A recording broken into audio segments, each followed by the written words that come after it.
सन 1398 विक्रमी संवत 1455 ज्येष्ठ मास सुदी पूर्णमासी को कबीर परमेश्वर जी काशी के लहरतारा नामक तालाब में विकसित कमल के फूल पर एक नवजात शिशु के रूप में सतलोक से आकर प्रकट हुए और 5 वर्ष की लीलामय आयु से ही तत्वज्ञान का प्रचार प्रारंभ कर दिया था तथा उस समय के भारत में मौजूद हिंदू व इस्लाम दोनों धर्मों में फैले पाखंड अंधविश्वास की जड़ें हिलाकर रख दी थी, जिसका परिणाम यह हुआ कि दोनों धर्मों के नकली धर्म गुरुओं ने मिलकर कबीर साहब के ऊपर अनेक सितम ढाए।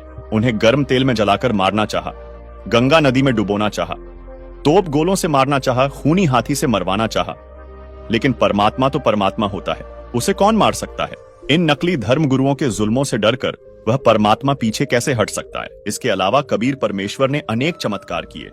मृत लड़के कमाल को जीवित किया, कब्र खुदवाकर लड़की कमाली को जिंदा किया, सिकंदर लोदी के जलन का रोग ठीक किया, स्वामी रामानंद जी की कटी गर्दन को पुनः जोड़ उन्हें जिंदा किया।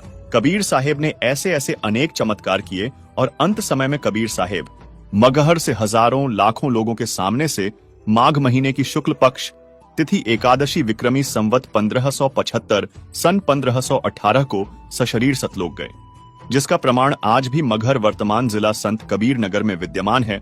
लेकिन इसके बावजूद भी धर्मगुरुओं ने कबीर साहेब की पूरी फाइल बंद कर रखी थी, जिसके कारण लोग कबीर साहेब को केवल कवि, संत या महापुरुष मानते हैं, जबकि संत रामपाल जी महाराज ने गीता, वेद, कुरान, गुरु ग्रंथ साहिब तथा परमात्मा प्राप्त संतों की वाणियों से सिद्ध कर कबीर साहेब की फाइल को पुनः ओपन कर दिया है कि कबीर साहेब जी केवल संत, कवि या महापुरुष भर नहीं थे, बल्कि वे पूर्ण परमात्मा थे, जिनकी लीलाओं का वर्णन चारों वेद करते हैं। तो चलिए इस वीडियो में देखते हैं संत रामपाल जी महाराज द्वारा बताई गई कबीर साहेब की मगहर लीला को एआई एनिमेशन के माध्यम से।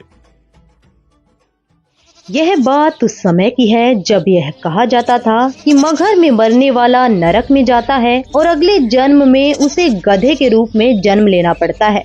इसके अलावा ये भी कहते हैं कि अगर किसी को मोक्ष प्राप्ति करनी है तो उसे काशी आना चाहिए और वहीं अपने प्राण त्यागने चाहिए, जिस कारण से मोक्ष अभिलाषी वृद्ध लोग अपना अंतिम समय अपने अपने पुरोहितों के घर काशी व्यतीत करने के लिए, निवास करने के लिए आने लगे तथा पुरोहितों को उनके खाने के रुपए तथा पुरोहितों की पूजा अलग से प्रति महीना देने लगे, जिस लालचवश काशी के पंडों ने वृद्धों को अपने अपने घर पेइंग गेस्ट के रूप में रखने लगे।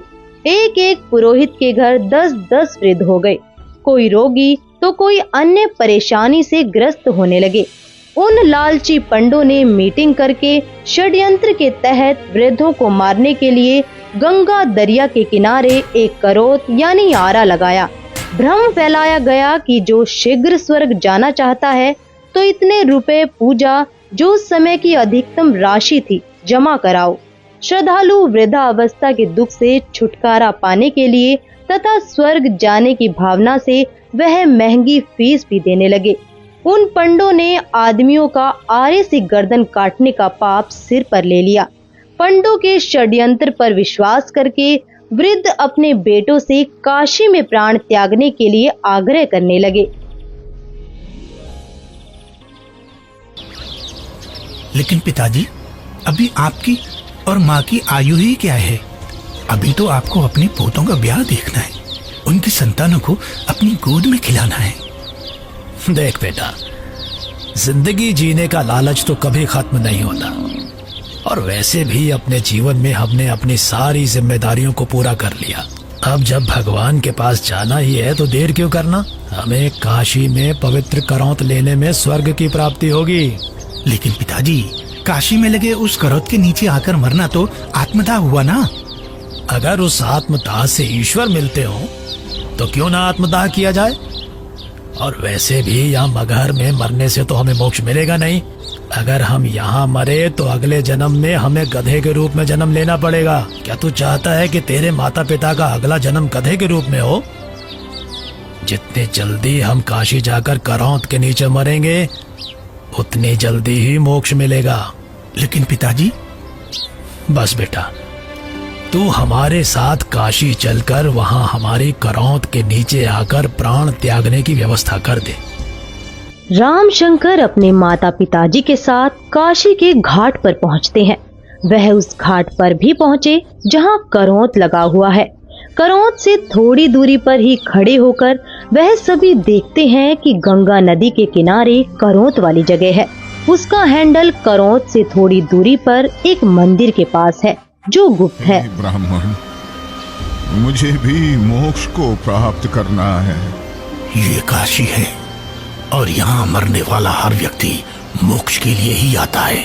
लेकिन मैंने अपने जीवन में बहुत सारे पाप कर्म किए हैं। इससे कोई फर्क नहीं पड़ता है कि मरने वाला व्यक्ति पापात्मा है या पुण्यात्मा। काशी में मरने वाला हर व्यक्ति स्वर्ग को जाता है और मगहर में मरने वाला हर व्यक्ति नरक को प्राप्त करता है। ठीक है, मुझे भी इस आरे के नीचे आकर स्वर्ग जाना है। 50 मोहरें लगेंगी। ये लो। ठीक है, तुम तख्त पर लेट जाओ। मैं भगवान से प्रार्थना करता हूँ कि वो आपको स्वर्ग में जगह दे। हे परमात्मा, इस आत्मा को अपने चरणों में स्वर्ग में स्थान देना। बहुत सारे लोग मोक्ष के लालच में पैसे देकर आरे से कट रहे थे। कुछ माता पिता अपने पुत्रों से अनुरोध कर रहे थे कि हमें भी आरे से कटवा दो ताकि हम जल्दी स्वर्ग चले जाएं। इस प्रकार राम शंकर भी लाइन में लगकर करौंत के पास आता है और अपने पिताजी को करौंत पर गर्दन रखते हुए देखता है। तभी पंडा इशारा करता है। दूसरा पंडा हैंडल घुमाता है लेकिन हैंडल उलझ जाता है।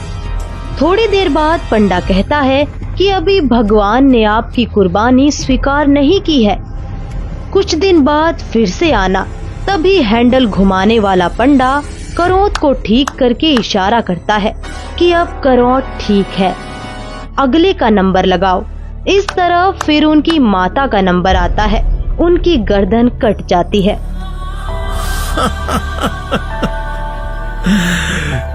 कितना भागा हूं मैं कि भगवान ने मेरी कुर्बानी स्वीकार नहीं की।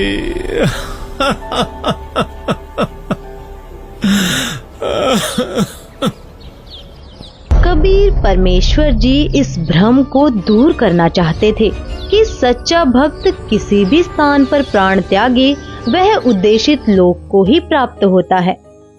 सत्य कर्मों, पुण्य कर्मों को करने वाला व्यक्ति, सत्य साधना करने वाला व्यक्ति संसार के चाहे जिस कोने में भी शरीर छोड़े और चाहे जैसे छोड़े, वो अपने पुण्य कर्मों के प्रताप से ईश्वर के पास चला जाता है, नरक नहीं जाता। लेकिन दुष्कर्मों को करने वाला इंसान चाहे जहाँ भी मरे, चाहे काशी हो चाहे मगहर, उसे नरक की ही प्राप्ति होती है। सतलोक को प्राप्त करने के लिए पुण्य कर्म जरूरी हैं, ना कि काशी करौंत के नीचे मरना। कबीर जी क्षमा कीजिए, लेकिन हम इस बात से सहमत नहीं हैं कि पुण्य कर्मों को करने वाला व्यक्ति चाहे काशी में मरे या मगहर मरे, उसे स्वर्ग की ही प्राप्ति होगी। सत्य ये है कि अगर कोई भी व्यक्ति काशी में मरता है तो वो चाहे पुण्यकर्मी व्यक्ति हो या पापकर्मी, उसे स्वर्ग की ही प्राप्ति होगी। और अगर कोई व्यक्ति मगहर में मरता है तो वो चाहे पुण्यकर्मी हो या पापकर्मी, उसे नरक की ही प्राप्ति होगी। और इतना ही नहीं, मगहर में मरने वाला अगले जन्म में गधे के रूप में ही जन्म लेगा, ये भी निश्चित है। उस व्यक्ति को भी स्वर्ग की प्राप्ति नहीं होगी। ठीक है, तो मैं फिर मगहर में ही शरीर का त्याग करूंगा और स्वर्ग नहीं, स्वर्ग से भी आगे सतलोक जाऊंगा। और आप सभी पंडितों से मेरा आग्रह है कि आप सभी मेरे साथ मगहर चलें और मेरे शरीर छोड़ने के बाद अपनी ज्योतिष विद्या का प्रयोग करके ईमानदारी से सभी लोगों को ये बता देना कि मैं कहाँ गया हूँ। लोगों के बीच का ये भ्रम दूर होना चाहिए कि मोक्ष केवल काशी मथुरा में शरीर का त्याग करने से नहीं होगा, बल्कि मोक्ष केवल यथार्थ भक्ति से और मर्यादा में रहकर अपने जीवन का निर्वहन करने से होगा। आज आपकी मुक्ति का दिन है। करोंद के नीचे आकर मोक्ष पाने के लिए तैयार हो आप? इस सारे अर्थात करौंद से मुक्ति प्राप्त करने के लिए कितनी मोहरें लगेंगी? केवल 50। पिताजी, आपको उस करौंद के नीचे अपने प्राणों को त्यागने की जरूरत नहीं है। क्यों? पर बेटा फिर मुझे मुक्ति कैसे प्राप्त होगी? पिताजी, मैं अभी एक बड़े महापुरुष कबीर देव जी के पास से ही आ रहा हूं। उन्होंने कहा है कि जो व्यक्ति पुण्य कर्म करता है वो सतलोक ही प्राप्त करता है। उसकी मृत्यु चाहे जहां हो। बल्कि खुद कबीर जी मगहर में शरीर त्याग कर ये साबित करने जा रहे हैं कि मगहर में मरने वाला नरक नहीं जाता। यदि उसने सत्कर्म किए हैं तो वो भी स्वर्ग ही जाता है। आपको करौंद के नीचे अपने प्राण त्याग करने की जरूरत नहीं है। पिताजी, इन दुष्टों ने माता जी की हत्या की है। ये पाप कर रहे हैं। अरे अरे, ये क्या कर रहे हो? कबीर देव जी को ज्ञान नहीं है। तुम्हारा दिमाग फिर गया? ज्ञान नहीं है? वो तो साक्षात परमात्मा हैं। तो ठीक है, हम भी उनके साथ मगहर चलते हैं और देखते हैं कि उनकी कही गई बातों में कितना सच है और कितना झूठ।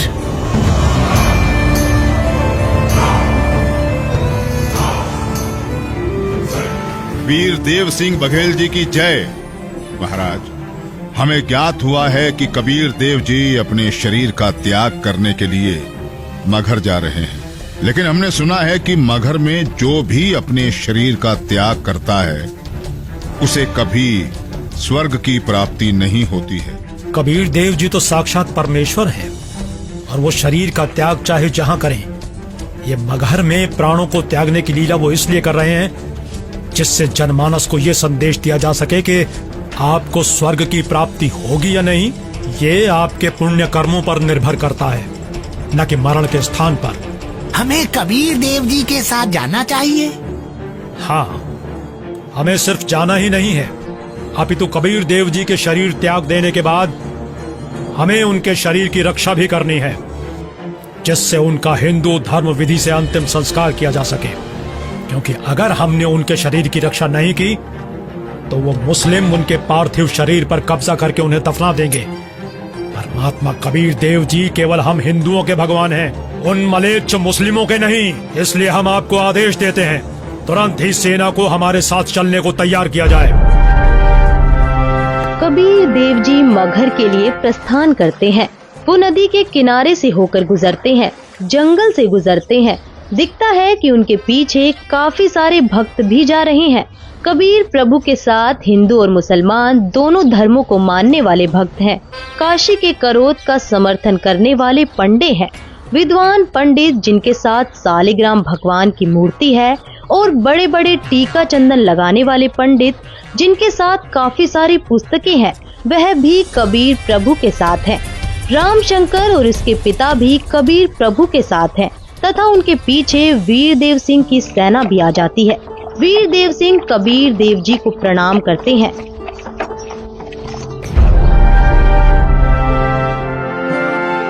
कबीर प्रभु के पीछे काफी सारे भक्त और सेना भी चल रही है। कबीर प्रभु चलते रहते हैं और जो कोई भी कबीर प्रभु को जाते हुए देखता है उनके पीछे चल देता है।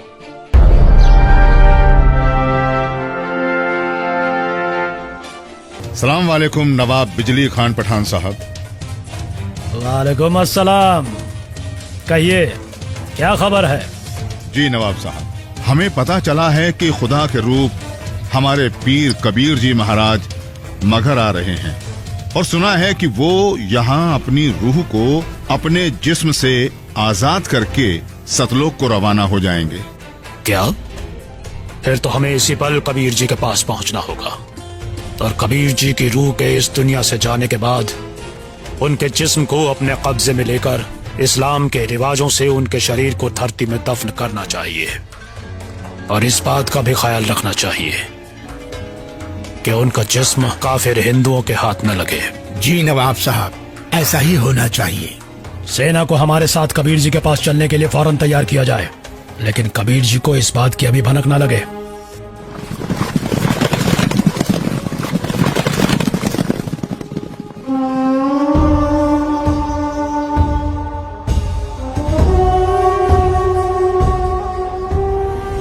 लगता है कबीर जी के जिस्म को पाने के लिए काशी नरेश वीर देव सिंह भी अपनी सेना लेकर आया है, लेकिन हमें किसी भी हालत में इन हिंदू काफिरों को कबीर जी के जिस्म को पाने नहीं देना है। आग के आने का मकसद हमें पता चल गया। पीर जी, बिजली खान आपकी क्या खिदमत कर सकता है? मैं अपना शरीर त्याग करने से पहले स्नान करना चाहता हूँ। जी, हम अभी आपके नहाने के लिए साफ पानी की व्यवस्था करते हैं। नहीं, मैं किसी बहते पानी के दरिया में स्नान करूंगा। बिजली खान। पीर जी, यहाँ एक दरिया बहता था जिसका नाम आमी नदी था, लेकिन पीर जी, शंकर भगवान के श्राप के कारण उसका पानी अब एकदम सूख चुका है। चलो दिखाओ मुझे वो आमी नदी कहाँ है। जी पीर जी, चलिए। कबीर देव जी, वीर देव सिंह, बिजली खान और उनकी सेना और बाकी के भक्त उस आमी नदी के पास पहुंच गए। कबीर देव जी ने उस सूखी हुई नदी को देखा। कबीर देव जी ने अपने हाथ जोड़कर प्रार्थना की और फिर अपने हाथों को हवा में ऐसे लहराया जैसे कि वह नदी को बहने का इशारा कर रहे हों। कबीर प्रभु के ऐसे इशारा करते ही थोड़ी दूरी पर ही नदी की जगह पर एक जोर से धमाका हुआ और धरती के अंदर से पानी का सैलाब निकला। यह देखकर सभी लोग चौंक जाते हैं और सभी भक्ति भाव से भरकर कबीर प्रभु को देखते हैं और अपने हाथ जोड़ लेते हैं। पूरी नदी में पानी भर जाता है। सभी लोग खुश हो जाते हैं।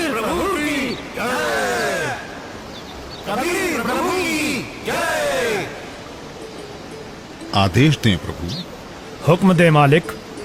मुझे 2 सफेद चादरें चाहिए, एक बिछाऊंगा और एक ओढ़ूंगा। जो आज्ञा प्रभु। इसी क्षण 2 सफेद चादर यहाँ लाई जाएं।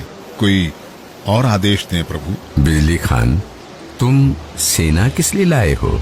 वीरदेव, तुम किस लिए सेना लाए हो?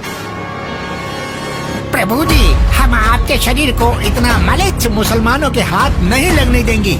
इन्होंने अगर आपके शरीर को छू तक भी लिया तो इनमें से कोई भी जीवित नहीं बचेगा। हम आपका अंतिम संस्कार हिंदू रीति रिवाजों से करेंगे। तो हमने भी चूड़ियां नहीं पहन रखी हैं। हम भी अपने अल्लाह के स्वरूप पीर कबीर जी का जिस्म हिंदू काफिरों को नहीं देंगे और इस्लामी तरीके से पीर जी का शरीर को दफन करेंगे। और अगर ऐसा नहीं हुआ तो इसका अंजाम बहुत बुरा होगा। हम वीर देव की सेना से युद्ध करके आपका शरीर प्राप्त करेंगे, लेकिन अंतिम संस्कार हम मुस्लिम तरीके से ही करेंगे। मुझे नहीं पता था कि तुम सब मेरी शिक्षाओं को इतना ही समझ पाए हो। 120 साल हो गए मुझे तुम सब लोगों को समझाते हुए, फिर भी इतना ही समझ पाए हो। मुझे इतना ही जाना है तुम सब ने। आज भी तुम एक ना होकर हिंदू मुसलमान बनकर अलग अलग खड़े हो। मेरी चेतावनी है, अगर तुम लोगों ने आपस में झगड़ा किया तो ठीक नहीं होगा। तुम दोनों एक ही परमात्मा की संतान हो। तुम दोनों अलग अलग ना होकर एक ही हो। हम सबको एक साथ रहना है। मेरे सतलोक गमन के बाद इन चादरों में तुम्हें मेरा शरीर नहीं मिलेगा।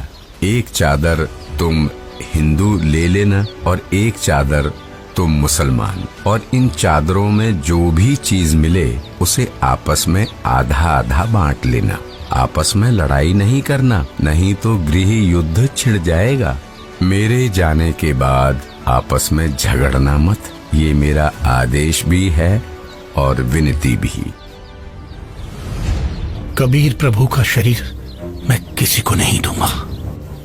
कबीर प्रभु के जिस्म को छोड़ने के बाद मैं इनके शरीर को अपने कब्जे में लेकर ही रहूंगा। अब मैं चलता हूँ।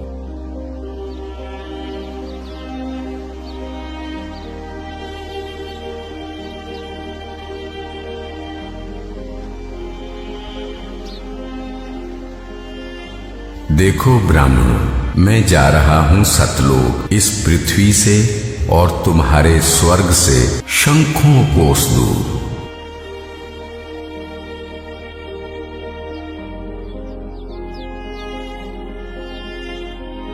उठा लो पर्दा, इसमें नहीं है मुर्दा, इस चादर को उठाओ। जैसे ही वीर देव और बिजली खान दौड़कर वह चादर उठाते हैं तो कबीर देव जी की जगह उनके ही वजन के बराबर शरीर के आकार के सुगंधित फूल, गुलाब, गेंदा, गुड़हल आदि रखे हुए हैं। यह देखकर सभी लोग चौंक जाते हैं। सभी लोग हाथ जोड़ लेते हैं। अब वीर देव की आंखों से आंसू निकलते हैं। बिजली खान की आंखें भी नम होती हैं। दोनों एक दूसरे को देखते हैं और आपस में एक दूसरे को गले लगाकर रोने लगते हैं। दोनों सेनाओं के सिपाही भी एक दूसरे को देखते हैं। वहां खड़े ब्राह्मण लोगों की आंखों से आंसू गिरने लगते हैं। राम शंकर और उसके पिता के भी आंसू गिरते हैं। सभी लोग एक साथ कबीर देव जी के नाम का नारा लगाने लगते हैं। कबीर प्रभु की जय, कबीर प्रभु की जय।